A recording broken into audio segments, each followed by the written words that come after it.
ba dati yung pasyente si Ma'am Irene? Tapos ex niyo pala siya? Ba't kailangan niyo pa magsinungaling? Tapatin niyo nga po ako. Niloloko niyo po si nanay? Dok, sagutin niyo po ako. Niloloko mo ba yung nanay ko?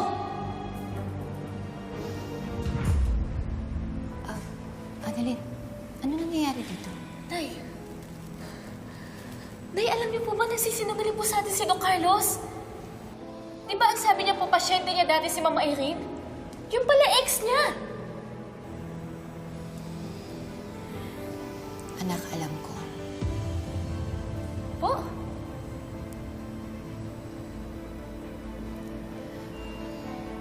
At alam ko rin na magkikita sila para ibigay ni Carlos yung pera kay Irene dahil humihingi siya ng tulong kay Carlos. Mahal na mahal ng tatay mo ang nanay mo. He's a one-woman man through and through. Ang bait-bait nito. Lynette, maraming salamat for being understanding. And I'm sorry if I lied to you.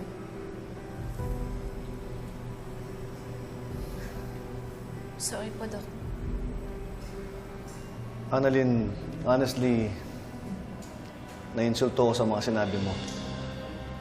Pero dahil namatay ang lolo mo, iintindihin kita. Sorry din kung hindi ko agad sinabi sa'yo. Pero hindi ko niloloko nanay mo.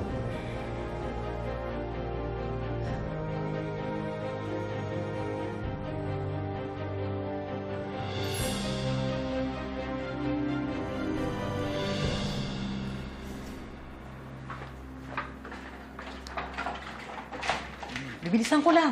Ako na bahala dito.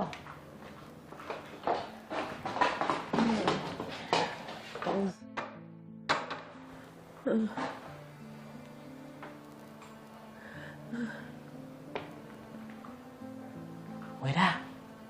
Nanak. Moira. Inang. Oh, ito. Ito lang na ipuslit ko. Sige na. Kainin mo yan para kahit paano magkaroon ka ng lakas.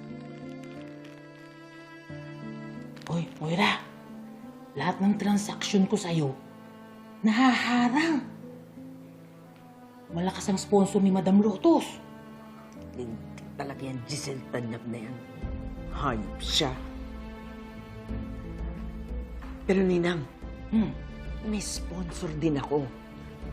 Kayang-kaya niyang tapatan ng kahit na anong kayang ibigay ni Giselle kay Lotus.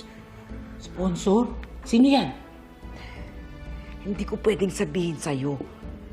Pero ang importante, hindi niya ako kayang hindian. Pag nakausap ko lang yun, tutulungan niya ako.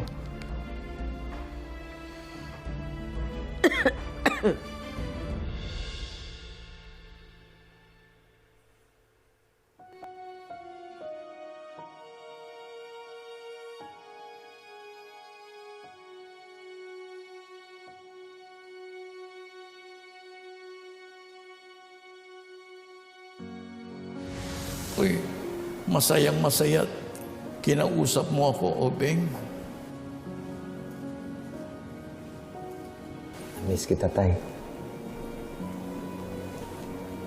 Pasaylo ako. Ako ang patawarin mo. Naging matigas ako sa iyo noon. Pero, tingnan mo sarili mo. Naabot mo ang pangarap mo. Pinagmamalaki kita, anak. Sayang ang oras na naging matigas ako sa'yo. Patawarin mo ako, Tay.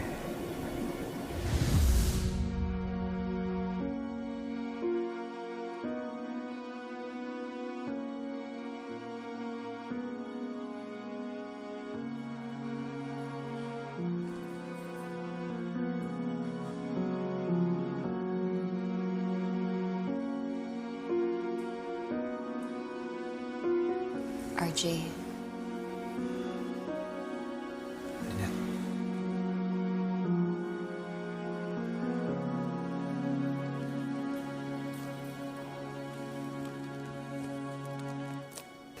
Bakit wala ka sa misa kanina?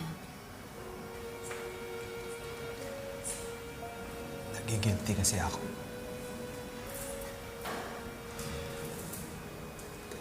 Di ko man lang natulungan si Papa.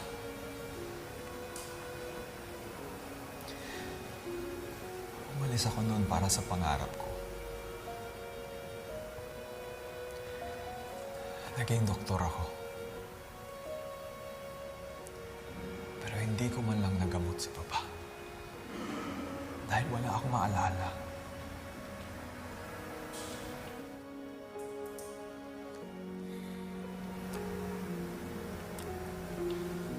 RJ, huwag kang magsalita ng ganyan.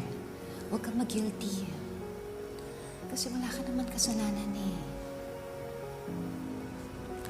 Ang importante, nagkaayos kayo ni Sir Pepe. At hindi ka umalis sa tabi niya. Alam ko na alam niya na mahal mo siya. At yun ang importante. Pinadama mo sa kanya ang pagmamahal mo.